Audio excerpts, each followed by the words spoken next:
Hello, welcome to Endurance Minded. So excited to have you back on this episode. I welcome back to the show Rich Ryan. Rich is a Hyrox Elite 15 athlete. He is a member of the Feed Hyrox High Performance Team. He is also the co-founder of RMR Training and an incredible athlete, incredible coach, also happens to be a friend of mine. And if you're a longtime listener of Endurance Minded, we had Rich on the show way back in 2021 and was incredibly excited to welcome him back. Since the recording of that episode, he has gone on to do incredible things professionally as well as athletically. And I couldn't wait to tap into his immense knowledge and open up this conversation. So we kick things off with talking about Hyrox. Rich is incredibly involved in this massively up and coming and massively impactful new discipline in the world of endurance sports. For anybody that's paying attention, there's no doubt that you've seen what's going on with Hyrox. So Rich breaks that down for us. We also talk about the parallels between disciplines that he has been involved in the past and how that builds up or how that has informed his conditioning and his preparation for Hyrox, what that looks like from a coaching perspective. So the nerdy coaching part of me loved kicking it off this way just to get into the nitty gritty and understand what that actually looks like. So some really great takeaways there if you are on the coach or the athlete side. And then we parlay that conversation into lots of other really great topics. We talk about the process. If you've listened to Endurance Minded at all, or if you're brand new here, you should know that we talk about the process a lot. Rich and I are both adamant that it's not about focusing on the outcome. It's not about letting those race days, those big performances, those things on the calendar. It's not about letting those dictate our discipline, our motivation, our engagement, but really, really connecting to the process. And more importantly, really the pursuit of excellence, leaning in and being really, really good at something and knowing that that takes time, it takes commitment, it takes effort. And that's the beauty of it. It should. Good things worth doing take time and effort, and that is okay. We go on to talk about what success looks like and the evolution of our athletic identities. And again, Rich is just a wealth of knowledge, and he's so smart and he's so connected to the sport and what it means to be a lifelong athlete. And then a little bit of a bomb at the end, and I love it when this happens. Endurance Minded is not scripted. It is very much meant to be a conversation, and I love when people fire questions back my way. And Rich asked me how I would define success, and I had to stop and think. And I love that this forced me to really provide a very real answer, and I surprised myself a little bit in where I landed in kind of processing this real time. And then Rich weighs in as well, and we expand on that conversation and talk about success and what that actually means to both of us. And so hope you'll stick around till the end of our conversation. We really build momentum and continue to play off of one another. And truly just an incredible conversation. Again, Rich is an awesome guy, and he brings such a wealth of knowledge, and he's humble and kind and incredibly smart. And I was lucky to welcome him back on the show. So I genuinely hope that, as always, there are takeaways, that there's actionable things that you can deploy in your own life based on these conversations. And without further ado, I hope you enjoyed my conversation with Rich Ryan. Rich Ryan, welcome back to the show. I'm back. Happy to be here. Back. Yeah, it's been years. It's crazy. Yes. Yeah, it makes me really excited. I was like, oh man, I've been doing this podcast a long time, so that's cool. I'm not good at celebrating myself, so I was like, kept it alive for, I think this is our 6th or 7th year now. Yeah, you were on early days. We were just talking. I think there was like no video, and it was just an audio, and it was probably, I'm sure I was stumbling through it. So yeah, you've lots have happened since then, so I'm excited to get to it. Let's see where to start.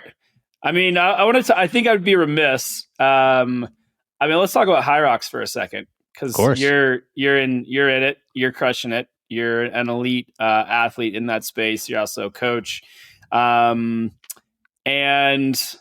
yeah, like give us the rundown. Like what's going on with Hyrox? Why is it cool? What's it like coaching those athletes? Like on the my coach brain is super interested in that modality. You and I talked a little bit about that when we were in person a few weeks ago. Yeah, so just let's kick it off there. The world wants to know what is going on with Hyrox. So yeah, so zooming way out, like what Hyrox actually is, it's basically, and how I explain it to people, right? Because that's what I'm trying to dial in my elevator pitch as much as possible, because I am getting asked quite a bit.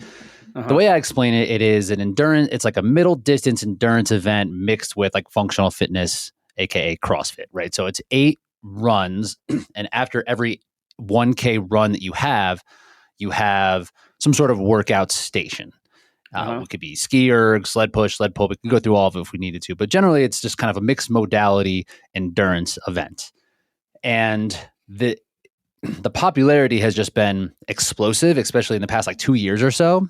It started in, I believe, 2016, 17-ish it's a German company. So it is very popular in Europe, and then it has now spread to the States and has just really been cooking with gas over here. People are interested in it, and I think it has there's a lot of elements at play when it comes to what makes it desirable for people to do.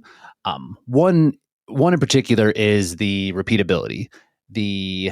It's much like how athletes will train for a marathon, a half marathon. They have their goals, they know it's objective, and then they can pursue it. But the style of training is a little bit more interesting because of the mixed modalities, and it also rewards athletes who are stronger, right? So it's not just you need to be light, you need to be fast, you need to run a bunch. There is more elements at play, so you can have a greater variety in your training and in your ability levels. So people from all different aspects see it and they're like, oh, I'm like pretty strong and I'm competitive.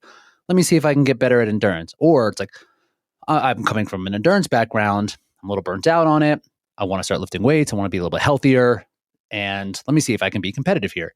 So it takes the very competitive people from all different aspects of competition and kind of dumps them into one spot.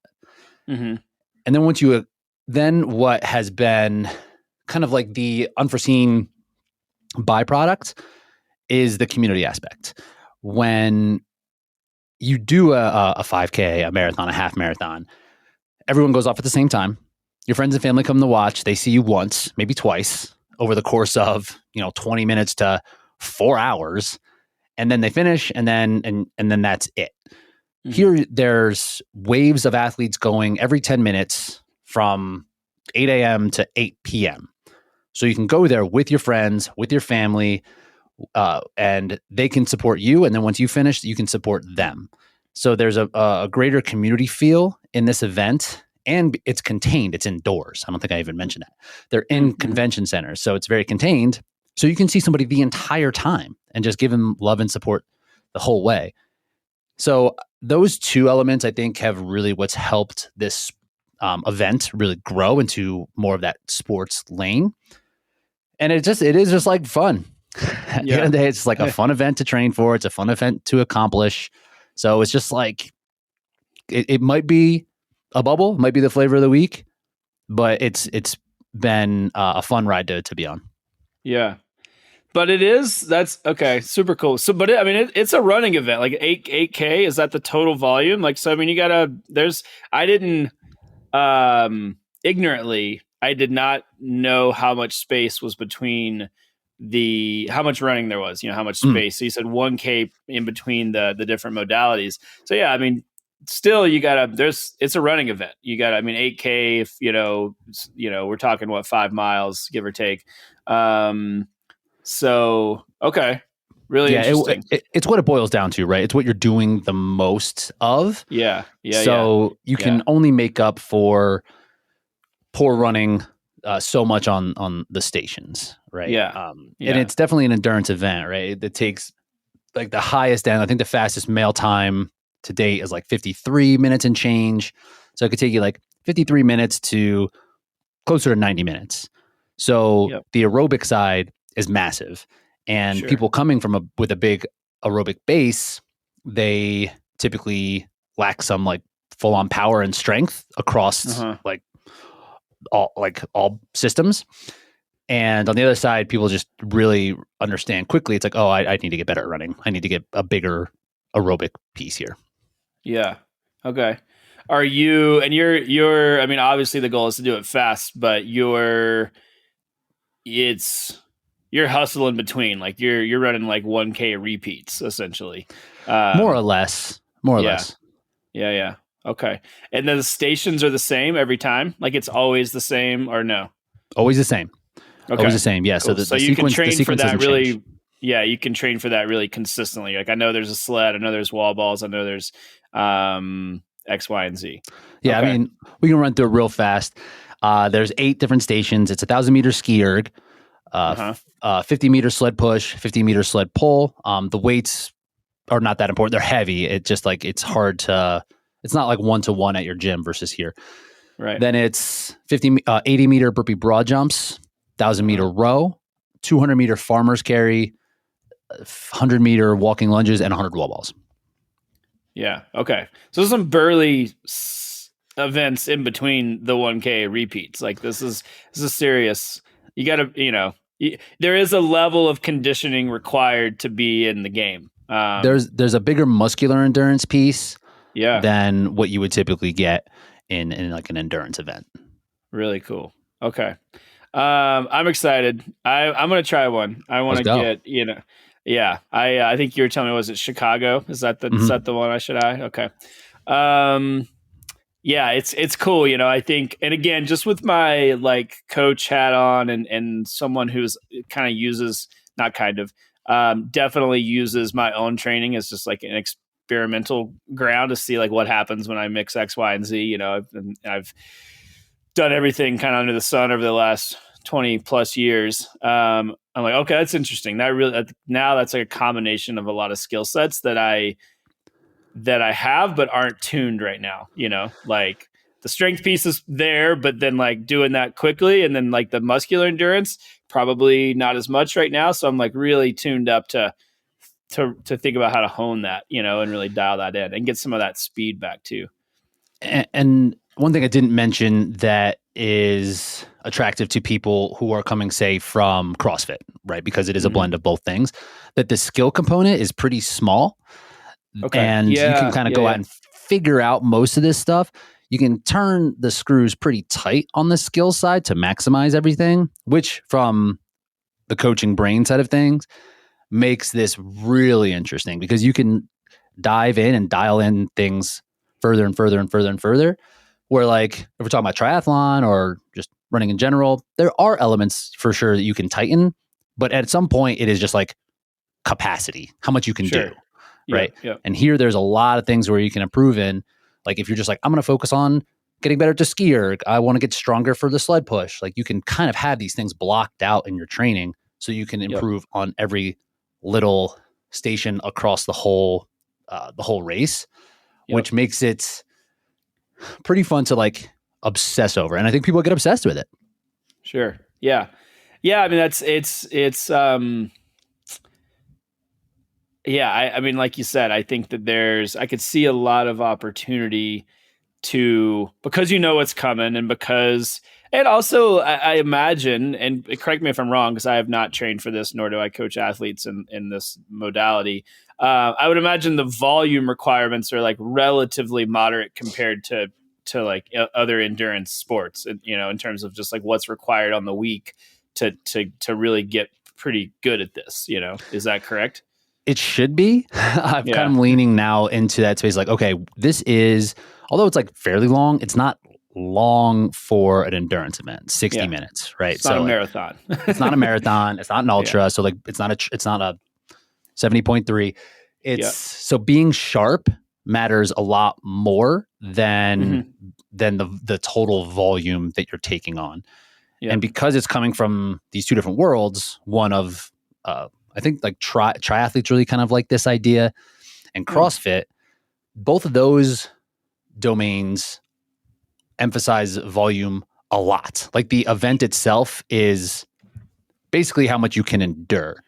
So we're seeing people swing a little bit too far into the volume side of things. And because there's so many modalities, like if you're running, you're basically hamstrung on how much you can do physically, right? Like there's going to be a point where you're going to break down. Here it's like, I can do a bunch of work on a bunch of machines, or do some strength training, or do all this and that, or do like these metabolic conditioning workouts, and it can go too far. And when you're preparing for a 60-minute race, you need to be ready to go hard, not just how much you can do. So I think we're seeing a lot of athletes kind of swing a little bit too far into the volume side of things. And I think as it progresses from a sport side of things, it will kind of come back toward the middle and being more prepared for like optimal performance. And that's kind of where I've landed this season. I'm 39 years old. This is not like, I've been doing stuff like this for a long time, so my base is really big. But I tried the volume stuff and I just couldn't recover well. So I just like pulled it back and be like, okay, let's focus on the performance, the intensity, and my results have gotten like exponentially better. Yeah. Yeah, I imagine too. I mean, it's still young enough that you're collectively still trying to figure out what is the best approach from a preparation perspective. It's enough, got to get enough like seasons as a modality under your belt for everybody to be like, well, this worked or this didn't, and kind of find that, like, we got a lot of data on running, for instance, right? Like we got a lot of people who have studied from the coaching side of things, like how to prepare for, any number of whatever the distance is. We got to get some of that with Hyrox to be like, this works, this doesn't. There's a way to do it in in running, more or less, where here those principles apply, but they're not one-to-one. So taking them and trying them and seeing what's valuable, what's not, is definitely like, the sport's not that mature in terms of the athletic and the sport side of things. That's awesome. I'm very intrigued. I think it's really interesting to watch as just a student of the sport, in terms of just a student of endurance athletics, and as somebody like yourself who spent a lot of time in this space and different modalities, and I mean ultimately committed ourselves both professionally and personally to these spaces. It's really cool to see it evolve and to think critically about what is the application from a sports science perspective, and what does it look like to prepare, and what does it look like when these different athletes from different modalities come in and apply those skills and that type of base to a new sport, and to see how it unfolds, and that's just really cool because it is happening in real time. And you're seeing this more than I am, obviously, but just even in like articles I'm reading and stuff, you're like, oh, interesting. Like this is what it looks like when a, Ironman athlete comes in and starts to switch it up and do this, and what happens. How do you adapt those skills? And so super, super cool. I'm really fascinated, just as someone who's constantly interested in what it looks like to continue to evolve as an athlete. And that's part of the fun too, right? Like I think the evolution piece, and I know you've done a lot of that yourself, right? Through lots of different types of things to land here. And I'm sure you'll continue to evolve and apply that. So, yeah. What's that? Let's get a little bit more in, I guess, into like the personal story side of things. What's that evolution looked like for you, or more specifically, like what's it been like to continue to evolve? I know you've been a very accomplished runner. You were in obstacle races at a very high level. There's been lots of evolutions there. Just walk me through what's that kind of, felt like, both like physically and mentally, to continue to adapt and evolve and stay in it at a high level. Yeah. So it was always the endurance piece was always something that has been present. And when I first graduated from undergrad, I was a runner collegiately. And then I found the weight room like shortly thereafter with the hope to just improve my running, right? Just to improve my body composition and improve and hopefully turn that into better running. And as things did progress, I was doing, this was probably 2009-10. And at the time, I was kind of, there was no real competitive space for someone who wants to do endurance with a blend of strength. So it was just endurance, right? It was like road racing, move up to the marathon, whatever that really looks like. But it was basically just running. And I was doing these workouts at the gym at like just like an LA Fitness, because this is like right at the beginning of CrossFit. And this was also the beginning, and if you recall this, where it was like very biohacky at the time. Like people wanted like shortcuts to things, and like there was like ways to biohack your nutrition and ways to biohack like your strength training and hit high intensity strength training, high intensity interval training, right? What was kind of emerging as this way. It's like, you don't need to spend 90 minutes at the gym. You can do 20 minutes and get the same type of result. So I started training that way. I don't even know if it was from a time perspective, but more because it was like endurance-y. Like it was like strength training that was a little bit more ramped up. And while doing that at LA Fitness, I had someone mention to me about CrossFit, like how CrossFitters were back then. They would tell you about CrossFit, you know? So someone grabbed me and was like, hey, have you heard of CrossFit? I hadn't. And as soon as I ended up finding it, I was pretty hooked on that because there was a bit of a competitive outlet and it emphasized both of the things. But at the time, I was not going to give up on running. And CrossFit athletes, they are just like have a ton of muscle mass. And that was not really the way that I wanted to train or kind of like transform my body composition. So I kept running all the way through it. And then eventually Spartan Race became a bit of a competitive outlet where I thought it was a blend of strength training and endurance training, which it is more than a half marathon. But really, when you boil that down, it turns into a trail run with some grip strength, right? Like you've done some Spartan, haven't you? I have, yeah. That's a good way to describe it. I hadn't put that final point on it, but that totally resonates having done them. Yeah. Yeah, it's like it's trail running and like a little bit of strength, not a ton, but like you can't be frail out there, but it's not the main component. Yeah. And from going, but it was just again the evolution as you're asking about. It was like, okay, taking the endurance principles and with the strength and seeing how that total volume works out and then moving it into like the trails and like grip strength things. And it was just more of a different carrot and a different process to engage in. And that is something that has been really a major game changer for me, is understanding like how much I do enjoy engaging in process and like kind of understanding and figuring things out and really testing, retesting, and coming at it from this approach of how can I get better and how can I kind of double down on that and where does it go once I'm like scratching an itch, you know? So it's almost like a little bit more of, it's a little bit more creative to me, where one of the major kind of compasses that I would follow in endurance training was Daniel's formula, right? And that was always this thing that was like, okay, this is just how you do it. Because like you said before, there is data, there's evidence, and having this evolution come up and be like, it was almost like a paradigm shift for me. It's like, wait, is Daniel's formula not exactly right all the time? So being able to like break out of that box and then to be able to look at things the way that I wanted to approach it and figuring things out on my own has been really, really fun. And then we had that same thing happen here in Hyrox, where there was a long period of time, especially as a coach, an athlete of myself, where I would look for answers elsewhere. I'd be like, okay, there has to be ways to do this. I'm going to try to like get on the forums, get books, and just try to like read of what has worked for people to try to find answers for what I was looking for. But this may have been like 3 or 4 years ago now, maybe even further, where I was like, I'm no longer just going to consume content around what I should be doing, and I'm just going to figure it out on my own. I'm going to start to like blaze my own trail for how to train for something and how I like to train for it and come up with my own kind of methods around it.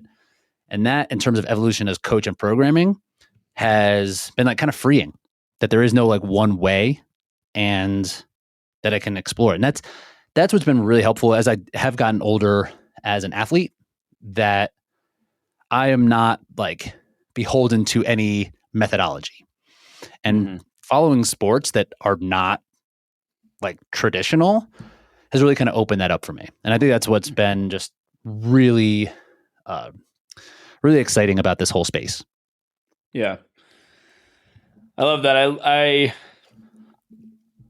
you mentioned the process piece, and I know that's one of the things that you and I, kind of have in common and connect on, is that process is really the answer is in the process, and we are, and you mentioned it even earlier with the early days of CrossFit and kind of the biohacking, and I think we're still in a version of that, right? It's like, what's the pill or the thing or the quick, like, surely there's an answer that is not just consistency, right? Like, surely, like, everyone wants, to think and believe that there's something that we just haven't found the right article or the right thing that's going to be the thing that allows us to shortcut what everybody else is saying, which is all that matters is just find the process and stay in it forever. Like, that's really the only answer. But like, I don't know, like, yeah, I mean, expand on that for me. Like, what does that look like for you? I talk about that a lot. I mean, I talked about that a lot on this podcast, as well as, all over the place. But yeah, I want to hear it from you. Like, why is that important? Why does it matter?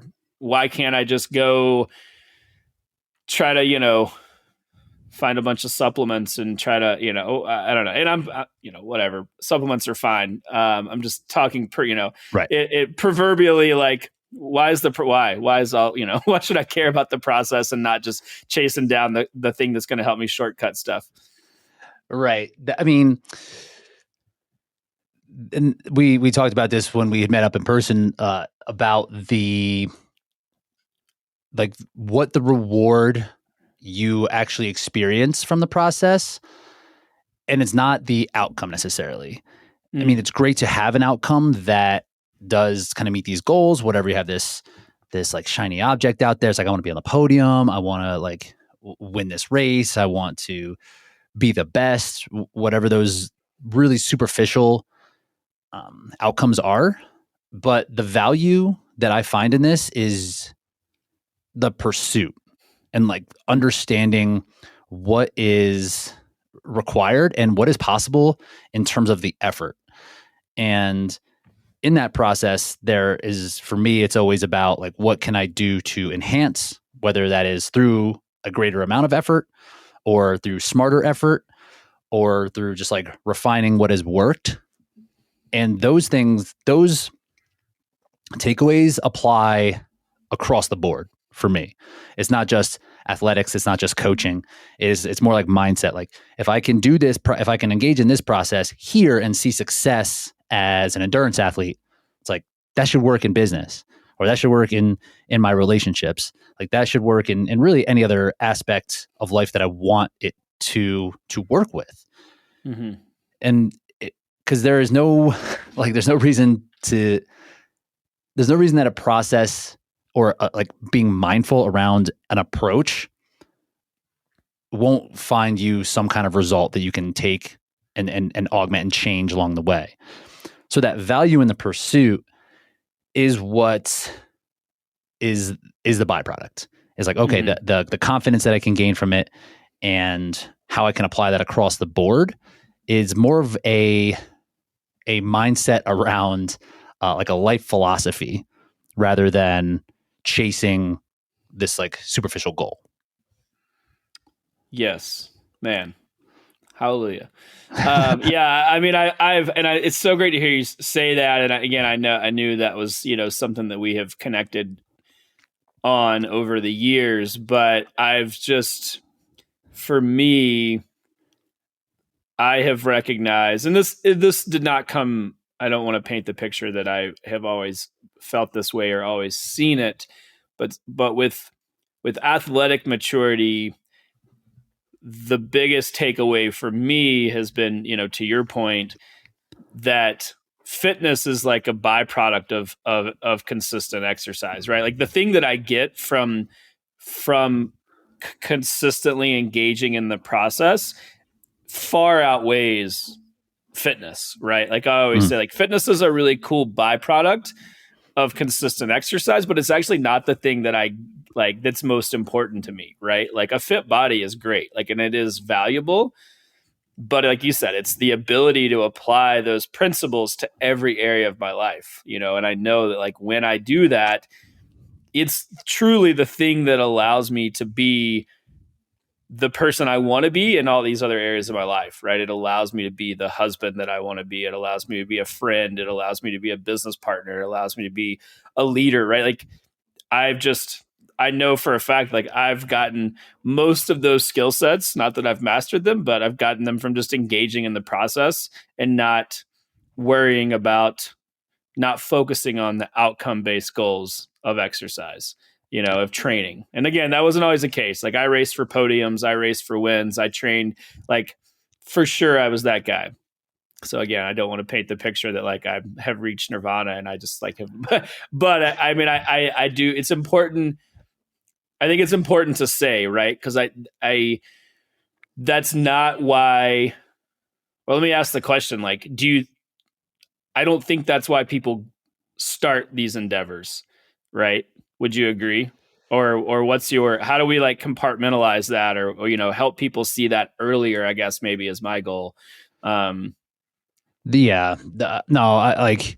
Generally, the thing I hear the most when talking to athletes who do want to participate in this is that they are like inherently competitive and they want to see what they're capable of, right? They want to they want to maximize whatever potential they have. And I think that is just a different way of saying engaging in process, right? Like they feel like there's something unfulfilled and they want to figure out how to fulfill this potential or to feel satisfied with who they are as like a person or athlete, Yeah.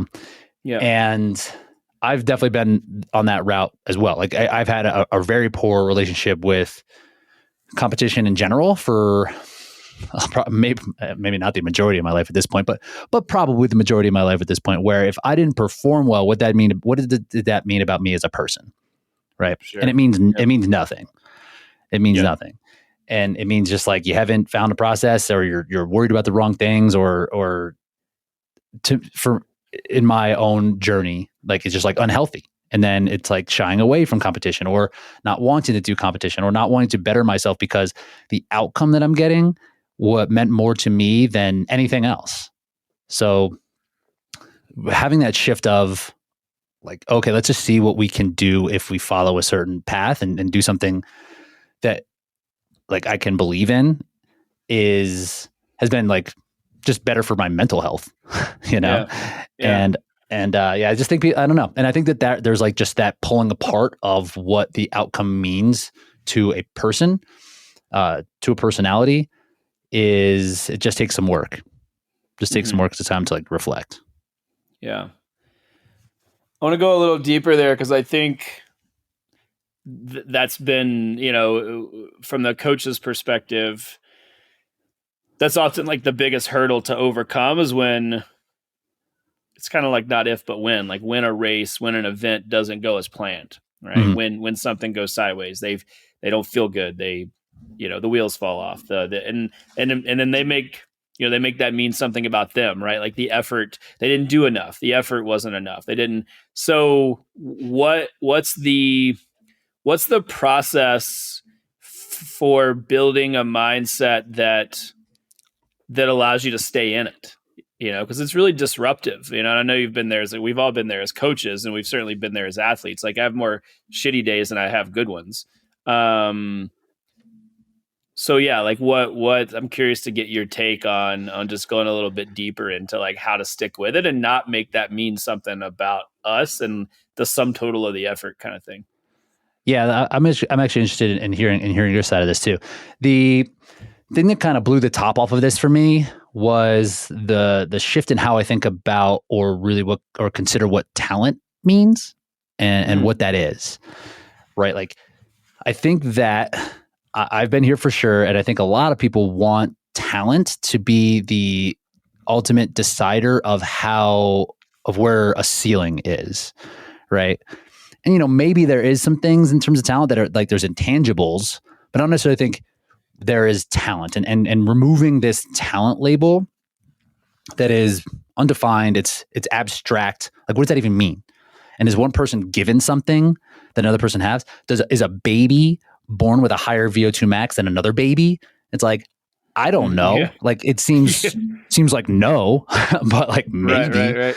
So once that is removed and we replace the talent with the term like knowledge, like we don't have the know-how to get the adaptations that we want or to get the results that we want because we have not gotten to that point in the process, right? So having a poor result is just a time to reflect, to see where you are in like your story arc and where you need to then go, right? Because if it is something in your training, in your lifestyle, or whatever it is, you're just bumped up against a temporary ceiling that you can then reflect on, change something in your process to get past that. It's learning. It's not like I didn't win because that guy's more talented than me. It's like, no, that guy was a cyclist for 25 years. He's a high-end endurance athlete, and you weren't. You were a baseball player or whatever. That doesn't mean you can't get what he has. It just means you're not there, and you have not come across the knowledge to understand how to get there, right? Because there is a roadmap somewhere that person followed, and it's not necessarily inherent talent. And we can get to certain things like at the very tip of the spear, right? Like Olympic runners, they're all kind of built the same, where like their levers probably matter versus like there is probably something that they've been born with at the very, very tip, but no one's at the tip, right? So such a small percentage of the people that are engaged in what we're talking about. Yes. So for the masses, like even thinking about talent and projecting what other people have that you don't is just like just capping what you're capable of. That's really interesting. It's such a great point. I honestly like had never really. I love like the talent, like replacing talent with knowledge. I hadn't put that fine a point on it, or I hadn't really thought about it through that lens. But that is, I mean, that's such a great and fair point that I do think that we naturally like project. When we say, "Oh, this guy, he must just be talented or be," and there are differences, we're built different, but to your point, like unless you're at the pointy end of the spear, which is literally a handful of people, right? Like if we're talking about, the truly elite athletes, like, it's, whatever, it's 100 people in the world or something. Right.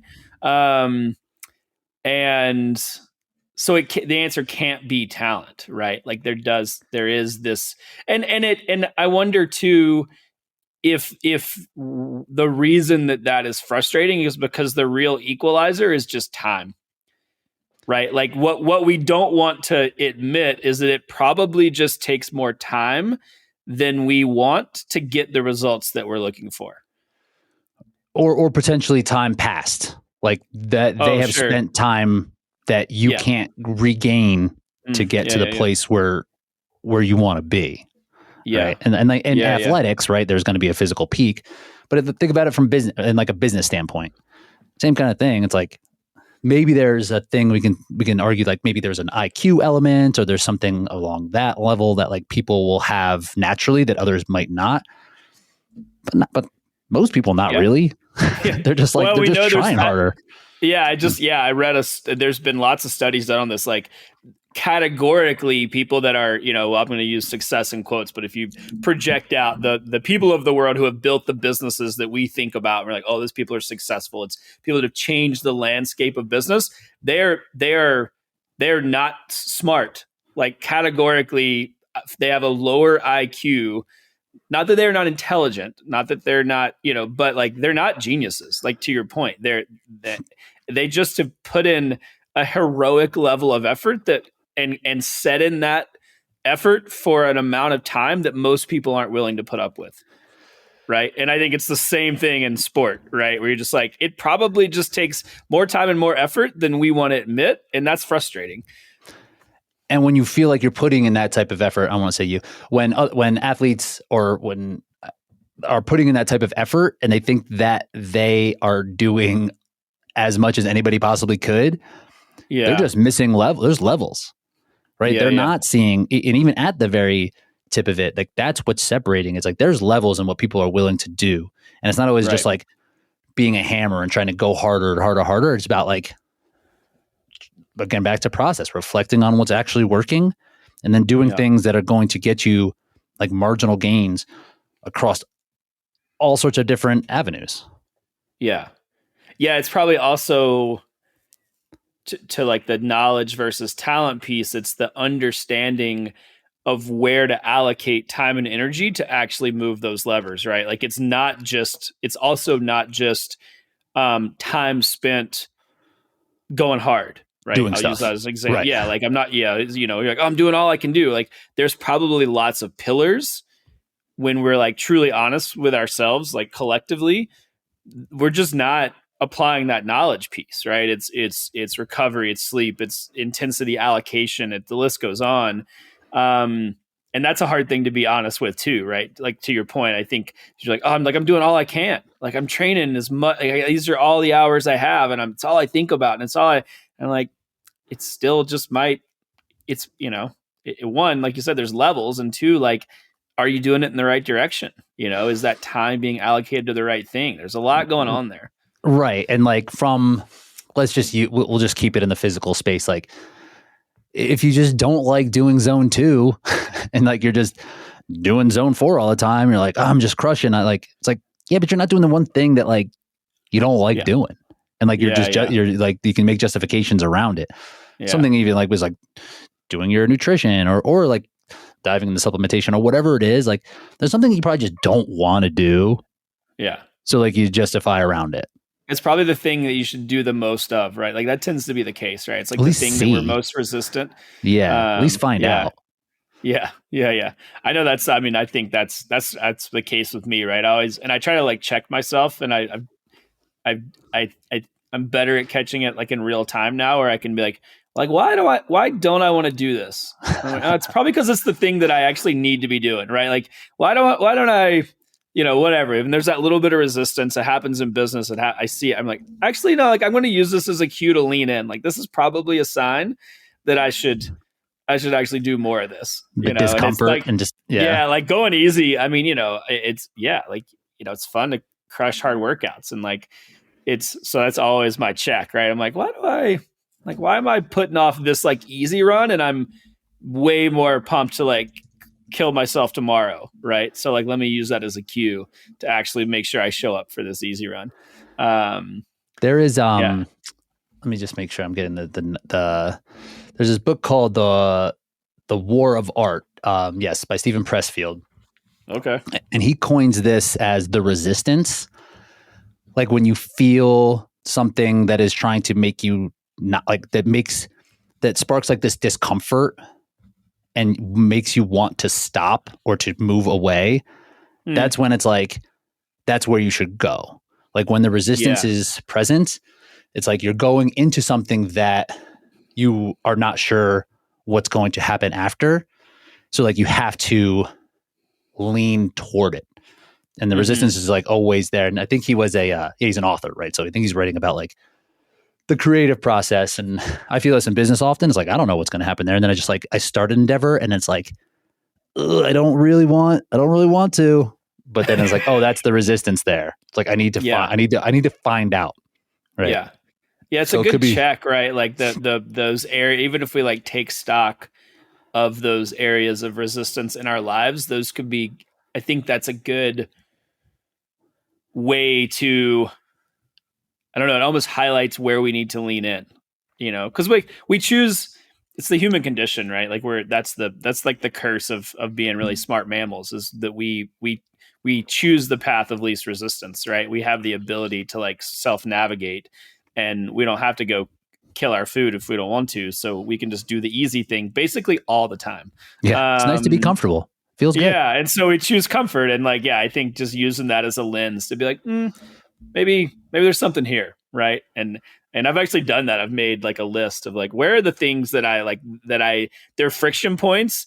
And it's been like I get there and I'm like, we'll close that door. Close that and I just write it down and then I just tactically see if that's actually areas I should lean into, Right. Lo and behold, like they're the places, right? Like it yields results.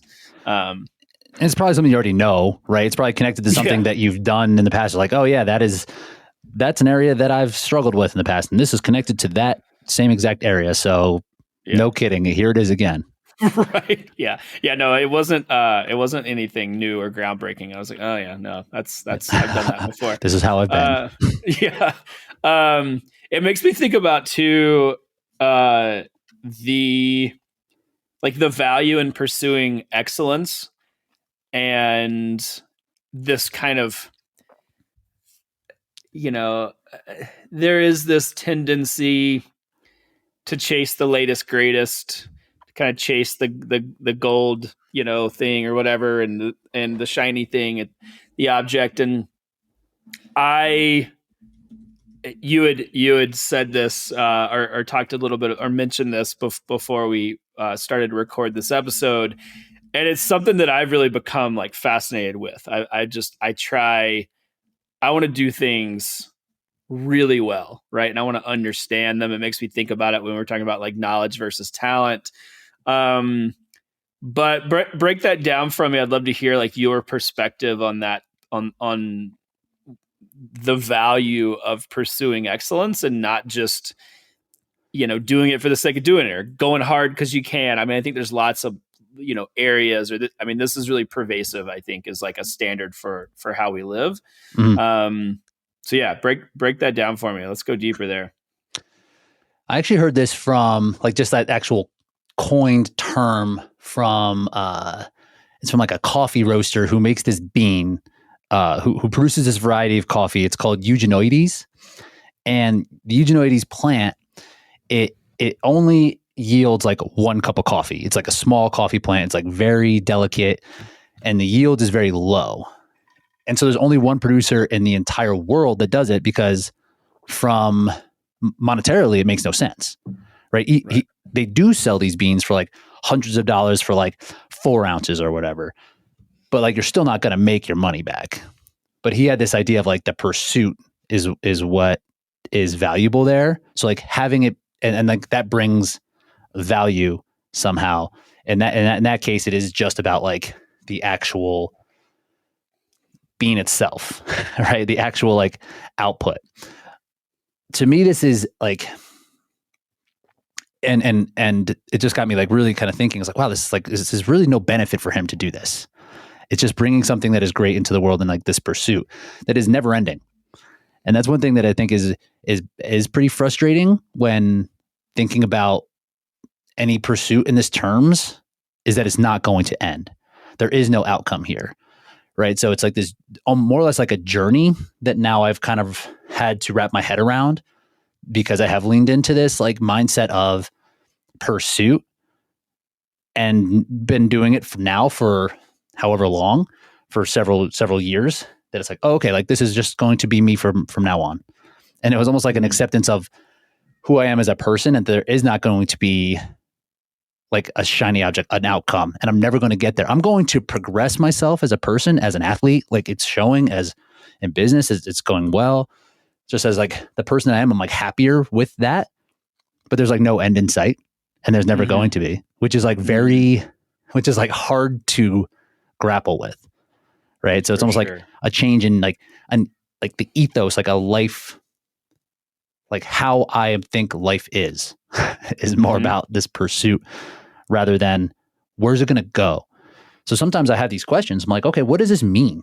Right? Like in Hyrox, the World Championships is coming up in June, and I want to win, but I'm like, why do I want to win? Like I know it, like nothing's going to end here. Right? It's like, but it's just like a step in the process, and there's going to be great learning that comes from it. And it's going to be like a testing point to the process that I had to learn a little bit more. And winning is great, right? It's just like, just feels good. But yeah, so I think just like changing how like this concept is going to affect the rest of my life has just been like a kind of a weird spot. Mm-hmm. Just because there's no end.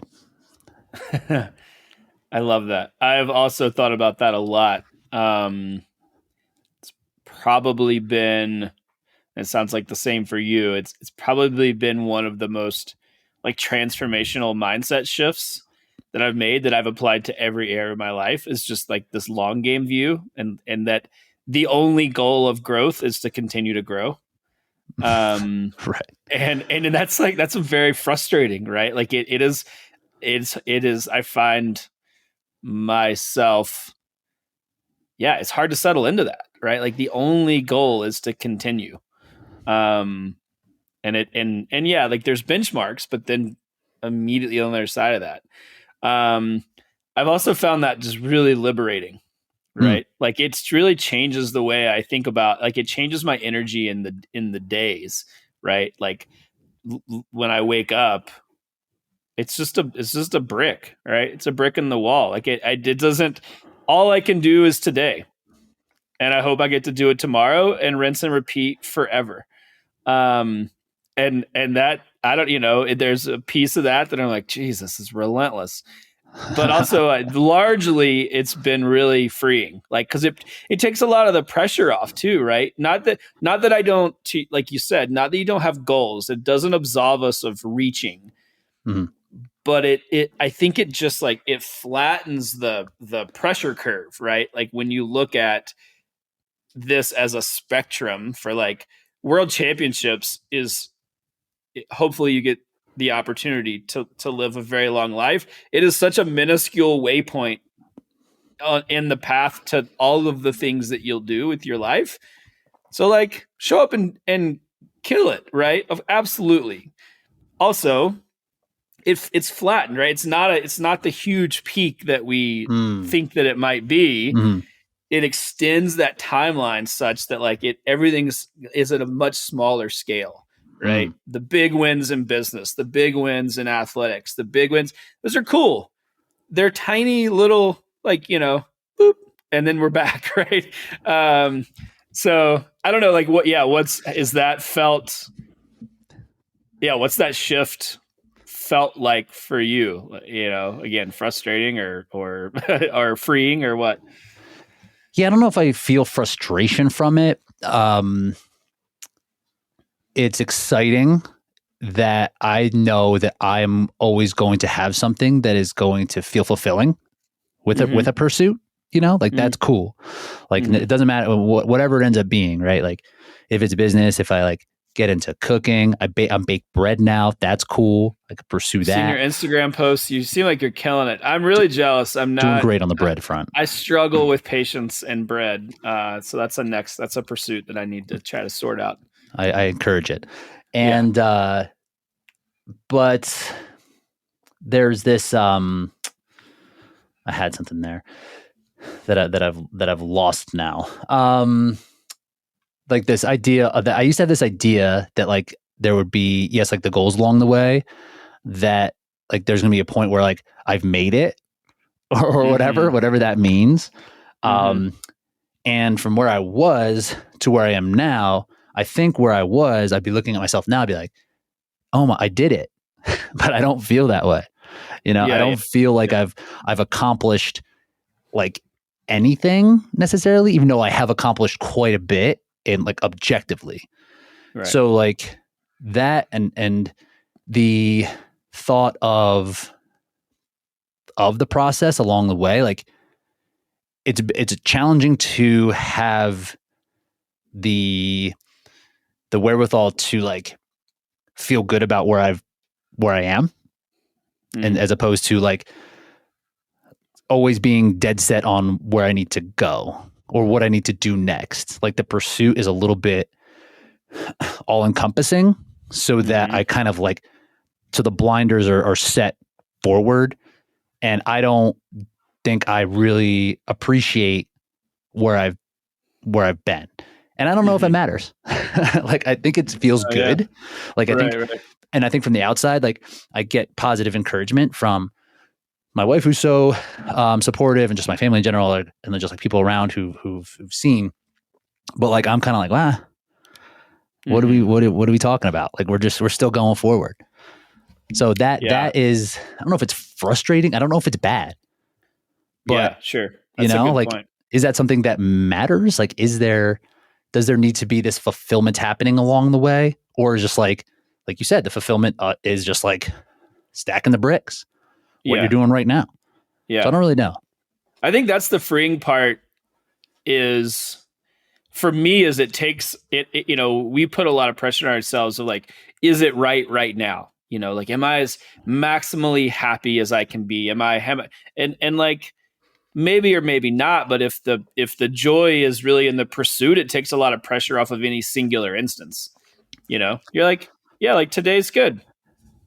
I don't know. It feels not that I'm not happy, but we expect these like big swings, right? I think we put a lot of pressure on, like, I wake up and like I want to be happy and joyful and all, and like, and if I'm not, I'm doing it wrong, and like quotes and all that. And I'm like, I mean, like you said, like, doesn't matter. Like, maybe Yeah, I it's don't just know. another brick. Yeah, like I think it's fine to be fine, and just and do the work that's in front of you, right? Like, just focus and enjoy the moments, the shitty ones and not, and move forward. I've heard too, like what you're describing.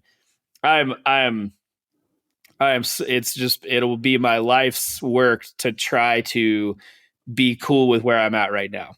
I Mhm. am always forward looking, and find myself in what you described often. I heard it described as the striver's dilemma, right? Which is the people that strive. The constant dilemma is that because you're not where you want to be, or because you're not where you can be based on maximizing your full potential, we struggle to recognize that where we're at right now is still valuable, right? Mm. Like, the sum total of the effort still matters.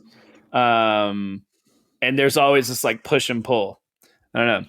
What's your Yeah, you made a face that makes me think yeah, that yeah. that It's struck you. kind of, Yeah. yeah, it's kind of the same thing, right? It's like, is that a problem? It's Sure. like, Yeah. if we feel bad about ourselves and it's like stopping us from doing things from moving forward because we're not feeling like we're like that, like maybe it feels like we're treading water or whatever, then yeah, it's Mm-hmm. a problem. But like, if you are like feeling fulfilled in your everyday, like, then what is the dilemma? Like, Sure. why must we have this like rejoice? Would we rather have a party, or would we rather just like put in work? You Yeah. know? Yeah. Yeah. That's a really good point.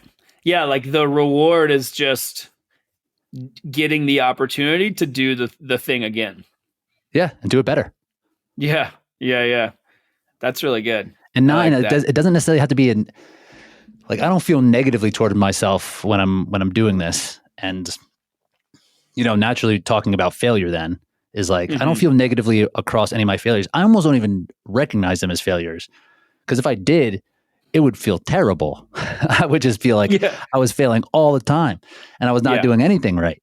But it's Yeah. just like, okay, this is like, this worked better than this other thing. Nothing is going to take me from here to like the top of the mountain in like one jump, and it's not going to sink me to like the bottom of the ocean and the same thing. So Mm-hmm. it's like the reflection of where we are. I don't know how much celebrating that needs to be, as long as it's not feeling like, as I don't feel bad about it, so I don't see Yeah. why it's a problem. Yeah. Yeah. No, I think that's, yeah, that you did that encapsulates more succinctly what I was starting to get at, which is just like feeling of like, I should be really happy, or like, we ride the wave too much, right? And it's just like you said, like, if you're fine with it, like, I think you could just relinquish a lot of the pressure you put on yourselves. Like, and specifically, I mean, we've talked about business and athletics, and I always have a foot in both sides, and I know Mhm. you do well, and the same rules or the same takeaways apply, or they're applicable to both areas. Which is just like, yeah, I mean, just like show up and do it again, and be okay with like just learning, continuing to learn lessons and apply them, and like and be in that pursuit mode versus chasing the outcome. What's your take on success? Oh man. Yeah. Whew, okay. Yeah, like how would I define it? I suppose so. Like, how do you feel about it in like your own pursuits? Like how, like, I guess just, yeah. How do you define it? How do you feel it? Does it matter? That's a great question. Yeah. Yeah. It's a great question. Yeah. I mean, it is, I have been someone historically who has been a little fraught with whether or not I am quote unquote successful, like just honestly, like, I'm like, because I know I'm giving a little backstory to like get to a point, which is I know that I'm capable of a lot, meaning like I know that I haven't tapped my full potential, and I'm hungry to do that. Right. I've always been hungry to do that in athletics. I'm hungry to do that in business. I'm hungry to do that in my relationships. Right. Like I can be a great friend, and I can be a great partner, and I can, right. Like I know that I have a lot to give, and I know that I can make a great impact. So whether or not I'm actually doing that has kind of driven me crazy at times, and very much so in the business and athletics side of things. Luckily for me, I have shifted my mindset, and to our like kind of point earlier, I don't give it, I'm not like weighed down by it on a daily basis. I'm committed to making an impact on the world for as long as I get the opportunity to be here. And I'm committed to the long game. And I don't, while I have things I want to accomplish, right? I got goals physically, I have goals in business, I have goals, and they're real and they're big, and they require a ton of input and a ton of effort. I show up every day, and just brick by brick, and I don't put a ton of pressure on each day. Not to say that I don't have stressful days or things go sideways, like for sure, right? We all have tough seasons. But yeah, I mean, to your question specifically, like I now define success in any pursuit as my ability to stay connected to the process and show up consistently in alignment with my values. Right? Like success for me is not letting the pursuit of my goals derail me from or pull me away from like how I want to show up in the world. Because what that looked like for me when I was hyper focused on success, I was a shittier person. Like I wasn't a good person to myself. I wasn't a good person to my wife. I wasn't a good friend. I wasn't a good leader. Like and that's not what I want, right? Like I want to leave an impact because I showed up in a way that helped people reach their full potential. That's also what I'm committed to, right? I want to give more than I take. I want to add value before I ask for value. And so, yeah, success for me now, like I have, again, I'm very clear about this. I'm like, yeah, like I want to crush it. Like I have revenue goals for business. Like they're not fluffy goals. Like they're real things that would certainly be defined classically as like successful on paper. But I the way that I show up in pursuit of those goals looks very different, and that's what I stay focused on. And I'm like, okay, if I can do that, that's successful. Because I could also die tomorrow. So okay. like for me, I'm like, success, it has to be more intrinsic, because if I don't get the opportunity to reach those goals, I don't want that to mean that I wasn't successful. Right. It kind of goes back to the outcome based thinking, right? Like success as an outcome. And I think that would stop people the same way that it would stop them from competing. If they're not going to win, they're not going to compete. If you're not going to, like, being successful is not an outcome, right? It feels like an outcome, but it doesn't. It's not. It's way more abstract than a podium, too, right? Right. Yeah, I mean, and I'm sure you've had I'd love to hear your take on it too. But like, that was the big turning point for me. Is I had a few instances in my life, luckily, where I did accomplish my goals, and I on paper I was like, I did the thing that was successful, right? I like exited a business or won races and it didn't feel, just on the other side of that was like nothing, right? I was like, I killed myself to try to get these things, and it just didn't give me much of anything, right? And I was like, and I just thought that was it. I was like, oh, finally success. And literally within minutes, right, seconds, it was like, now what? Now what do I? And I was like, oh, I got to change this. Like, this can't, like, this can't be the pursuit. Is to always be essentially let down by the thing that you're working so hard to achieve. Right. And it took me a couple. It's not going to fill it. No, it took me several instances of that, unfortunately, but like over a relatively long period of time. But I did, like, slowly that, my mindset shifted where I was like, and it started to shift just in route to those things. I was like, oh, I remember this last experience, and I might have the opportunity to be successful, like, i.e. reach this goal again, accomplish this goal. Can I adjust so that I don't get so heartbroken on the other side of it, right? So that I don't get let down. So yeah, what's your, give me yours. What's your take on success?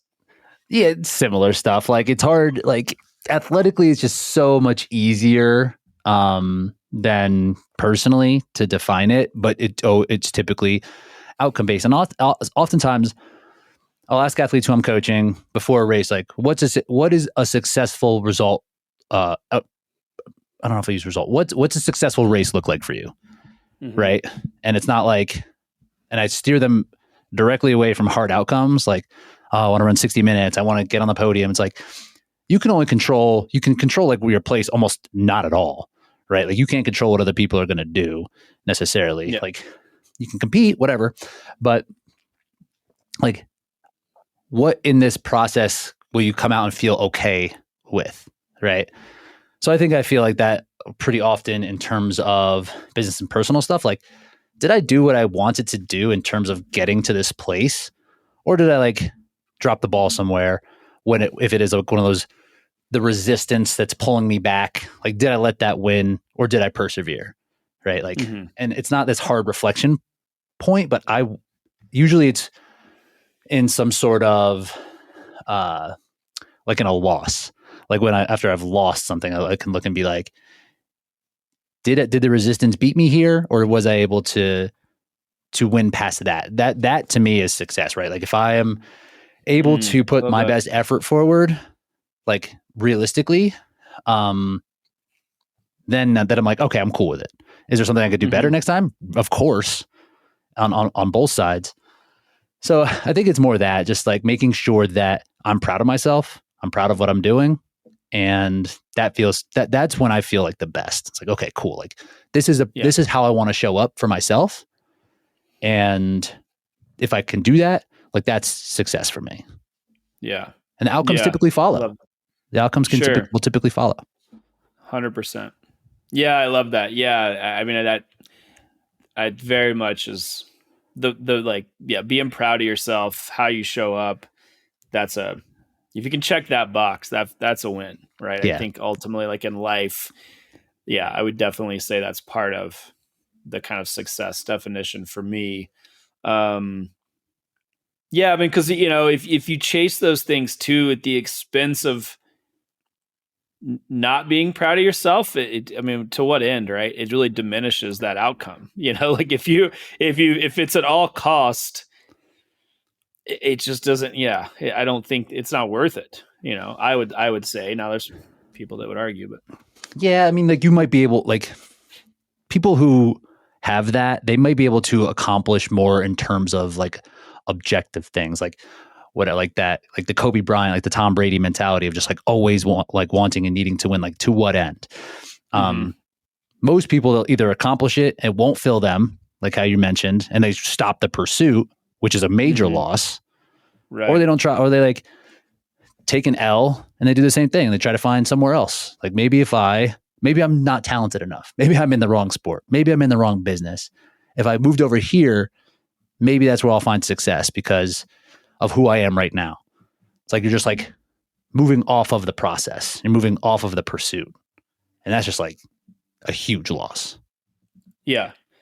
Yeah, I agree. I think I mean, I've always told athletes this, and it was like the single biggest loss from my perspective as a coach would be if that individual doesn't continue to do the thing, right? Mm, Like the only goal is to develop the skills and the mindset and the passion and that pursuit to stay in it, right? Like the worst thing, and from my perspective, that could happen is you kill yourself to run a marathon. You do it, but you've burnt yourself out in the process, and you hang up your shoes, and you never. I mean, that happens all the time, right? all the time. Pick a sport. That to me is the biggest L. That I mean that I think the only value of pursuing the thing is to stay in the thing, right? To like use the skills acquired in the pursuit of your first thing to do it again. And you can morph, right? You don't have to continue to be a marathon runner. You could, I mean, by all means, like we talked about at the top of this show, apply those skills, but stay in it. Stay in the pursuit. Make sure that consistency, make sure that you recognize the inherent value of doing that thing well, right? Forever. Right. Because yeah, like it's not gonna happen in one training block. It's not gonna happen in Yeah. one quarter of Yeah. business, right? Won't happen in 1 year, really. Won't happen in right? one, Like no, for the sure. time periods are so much longer than we want to. We talked about that a little too. Is like sit in it. Like it's amazing what can happen in a few years. And that seems like a long time, but it's really not. When you, especially when you just engage in the pursuit and the process, it's amazing who you can become and like what you can accomplish and what you can see happen over a few seasons, right? If you just play the long game and settle in. And this is just like the metaphor for endurance across everything else. Like it's just like almost a 1-to-1, right? Like you're not going to get the results that you think you can get in a year, like maybe, but like if you stretch it out on a long enough time horizon, like what you can accomplish is like exponential. Yeah. And like that's why I love endurance so much. And like I just think it is such a great parallel for like everything else. It's like you have to endure by definition.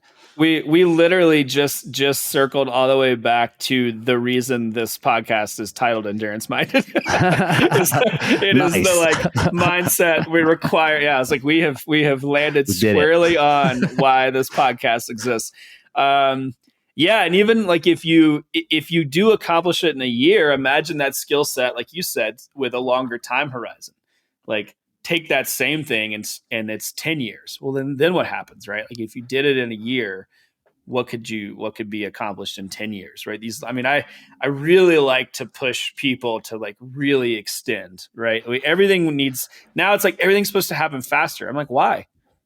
Why is fast the measure of success? Why not 2 decades, right? Like think about people that are great at anything. It's massive time horizons. It's not years. It's decades.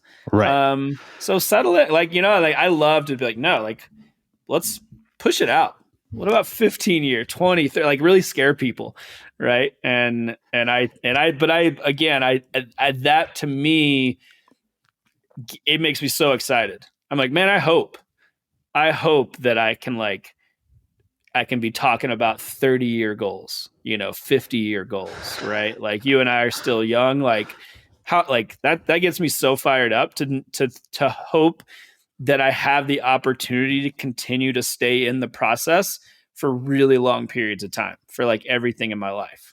Right. Like I hope that this is just like when I look back, this is just early days, like infancy of my life as an entrepreneur, right? And that like the things that I can go on to create and do, I never would have thought about. But because I stayed in it long enough, it happens, right? 20, 30 years from now, 40 years from now. There's just so much to learn, and people have done so much more and have gone in this process, started it earlier, worked way harder or whatever, and have just like seen like so many ways to go that it's endless for us, like it really is going to be that. It's like I'm never going to touch the full like capabilities and everything that needs to be done. So gotta keep going. Gotta see how far we can get. I love it. That's a stellar thing to end on. Thanks, Rich. You're awesome, man. I appreciate your insight. Appreciate your everything you bring to the industry and bring to athletes, and keep crushing it. Thanks, man. Appreciate it. Great chat.